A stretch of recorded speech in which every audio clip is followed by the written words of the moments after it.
Hello, everyone. Welcome back to the GSMC Basketball Podcast, brought to you by the GSMC Sports Network. As always, I'm your host, Mayor Fatemi. Getting into our next segment here, we're going to switch gears back over to the Eastern Conference Finals. I'm sorry I keep hitting the switcheroo. Let's go this way, then go that way, and then let's go back the other way. It's something I like to do. I like to spice it up a little bit, so I've been trying to do that. If you guys don't like that, please let me know in the comments, and we'll do a little bit better with the organization. It's just something I've been working around with. Or playing around with, I should say, with how I've been building the shows. But when we're discussing this series, we have to it's hard not to think about how the Pacers have been dominating this series.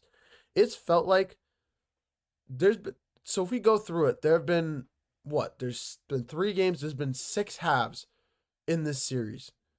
It feels like 4 out of the 6 halves of this series have been dominated by the Pacers. First, and funny enough, the first half of game 1 goes to the Knicks. The second half of game 1 all the way to the first half of game 3 all goes to the Pacers. And then second half of game 3 goes to the Knicks. There have been this is why each game has been so close.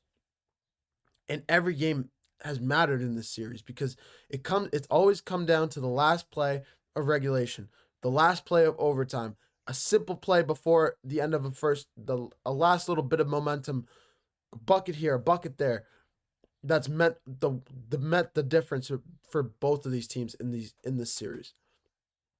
But when we're talking about last night's loss for the Indiana Pacers, does it give you some cause to pause? I'd say yes in a way. And let me explain why. I know the Pacers are incredibly deep, and I know that this series, the longer it goes, the more it plays in the favor of the Indiana Pacers. And I know Karl-Anthony Towns hit some crazy shots last night. Do not get me wrong. Falling away, getting fouled on 3-point shots from way outside, from 30 feet out, being able to hit threes like that, off your back foot, getting fouled, falling to the ground. Not once, not twice, 3 times. I'm pretty sure he did it 3 times, at least 3 times. It's just, you never expect that. And honestly, sometimes you have to just give the luck of the shot to the New York Knicks. But when you're the Pacers and you jump out to a lead like that, you play phenomenal defense the way you did in the second quarter, the way you did in the first half as a whole. Second half to play the way that you did, to collapse in the fourth quarter the way that you did, giving up a 16-point lead in the fourth quarter. And maybe that's just the youth of the Indiana Pacers that's still showing, because at the end of the day, this is still the second playoff run this Indiana Pacers group has been in. This is obviously the most success that they've had in the playoffs in years. But I think last night absolutely gives you cause to pause if you're the Pacers. It shows why you can't get comfortable with this Knicks team, why you can't give the Knicks any room to breathe, because the Knicks are a group. You may say that the Knicks got lucky against the Celtics, but there is one thing that you have to lament about them. It's just unfair if you don't say. The way this team has bounced back from adversity, the way the shot makers on this team, the way that OG Anunoby has stepped up, the way that Karl-Anthony Towns has shot the ball all playoffs long, the way Jalen Brunson has played throughout these playoffs. I know last night was not Jalen Brunson's best performance, but we saw a 45-point performance in game 1. We saw 40 points from Karl-Anthony Towns in game 1. We saw 25 and 25 from Cat last night. We've seen games where Mikal Bridges, Jalen Brunson, Karl-Anthony Towns, and OG Anunoby all go off for 20-plus points. That is when the New York Knicks are at their best. And the biggest thing that I've noticed from this Knicks team is they've found different ways to win games. Whether it's a team game, whether it's more star-studded games, whether it's more individual play, one guy gets hot and the rest of the guys start feeding him the ball or try to scheme him open. There are ways. The Knicks have found ways to win games in these playoffs, and it's the one thing that I'd say a lot that separates them from the rest of the league. I'd say it's the one thing that I've noticed from them that a lot of teams are not doing. A lot of other teams, the Timberwolves built on bully ball. The Thunder built on their depth. The Pacers built on speed and depth. But the Knicks, for whatever reason, they've been able to just go with the flow of things and just keep playing basketball. Just keep playing as a group with one another. And I think that goes to coaching. That the way that the coaching staff is able to adjust to styles of games is a major aspect of the series. So I think we have to give Tom Thibodeau credit where credit is due. And it's something that's been discussed on this show before. Is this Tom Thibodeau's possibly last season with the New York Knicks? Did game 1 solidify that this was going to be Tom Thibodeau's last season with the Knicks? And honestly, there is a world where Tom Thibodeau now comes back the way he's been able to bring this team as far as he's brought them. I know it's still early. We're still on game 4 of this series. It's 2-1 series. They still have to win another game before we can fully say that the Knicks are back in this series. I still think the Pacers are going to win this series decisively. I think the series is still going to end in 6 games max. And I don't think it's going to be close. I thought the Knicks would win game 4 and then possibly game 5. Game 3 kind of switches everything a little bit because I didn't expect them to win game 3. But with this win, it gives them an opportunity. It definitely gives them a chance. And if you're the Pacers, you can't take this lightly. This is the Eastern Conference Finals. This is a moment for a young team. This is a defining moment for the Indiana Pacers. If the Indiana Pacers are a young team, the same way if you guys can think back to Game 7 between the Thunder and Nuggets. Game 7 between, that series. Even Game 4 and Game 5 in that series as well.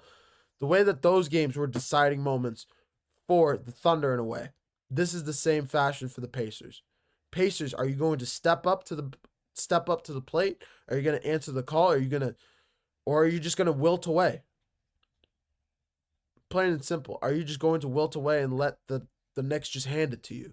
Just give you another loss and force a Game 6 back in Indiana. Make Game 5 a must-win game for you. Because I promise you, if the Knicks go up 3-2 and win 3 games in a row, this series is over in favor of New York. That's what I'm saying. That last night's loss was pretty bad for especially the way that the Pacers played. It's a little bit of a deflating loss because the Pacers played their heart out in that second quarter and collapsed in the fourth. But I'm still giving them the edge in this series. I think that the Pacers still have the edge. I still think that they are the team to beat in the Eastern Conference. And I think that they will be. They will be until these playoffs are over, I think. Until they lose, until somebody can beat them decisively 4 out of 7 times, I don't think you can count them out. Even if it's 3-2, I'm not 100% counting out the Pacers, but I'm still. You know what I'm saying. I know you guys know what I'm saying. But when we're discussing the series, we have to give the Pacers credit where credit is due. That's all I'm saying. And we have to give the Knicks credit where credit is due throughout these playoffs. Because this has been a different Knicks team that we've seen all regular season long. This is probably the best New York Knicks team I've seen play basketball in the playoffs. Maybe ever. Because I'm 22 years old. I've only seen them from 2003 when I was born to now. And even then, what's the best version of the Knicks that we've seen? Carmelo Anthony. This is their first conference finals in 25 years. That was before I was born. So that's all I have to say. I'm doubting the Knicks because I haven't seen an insane Knicks team in my lifetime. I've seen video of them from back in the day with Patrick Ewing going up against Jordan. I've seen videos of Walt Frazier and Downtown Freddie Brown back in the day in the 70s. There are videos of those out there, but that's not real life. That is not what we're seeing right now. This is why I said this is the Knicks' best opportunity since 1971 to win a finals. I said it before this series started. There's still a clip of it on YouTube somewhere on this page. But yeah, this is about the New York Knicks. This is about the Indiana Pacers game 4. And yes, the Pacers have to come out and win game 4 like it's a must-win game, or else you're in a world of trouble going back to New York, because New York will be ready to go. New York, Madison Square Garden would be so unbelievably loud for game 5 if this was a 2-2 series going back to New York. I don't even want to imagine it. So we'll see how this series goes, but that's all my take on it. And this segment also dragged on a little bit. I apologize for that. But I'm going to take one last short break. Coming up next, this is my segment of the show where I switch gears off of the playoffs and I either go off season or I go another league, college basketball, WNBA, something like that. This time around, we're staying in the theme of the off season. We're going to discuss the Boston Celtics situation right now. Jaylen Brown still considering getting off-season knee surgery on his partially torn ACL when he ended the regular season or ended the playoffs with a partially torn ACL. It was a big reason why we didn't know at the time, but there were reports that Jaylen Brown was getting treatment on his knees before the playoffs to kind of strengthen that knee up. But yeah, he didn't play the end of the regular season. He got that treatment, and now it's being announced that he has partially torn ACL. We'll discuss what's next for him as well as the rest of the team in general. Drew Holiday, Kristaps Porzingis, etc. with the offseason that's set up for the Boston Celtics. But you're watching the GSMC Basketball Podcast brought to you by the GSMC Sports Network. Don't go anywhere.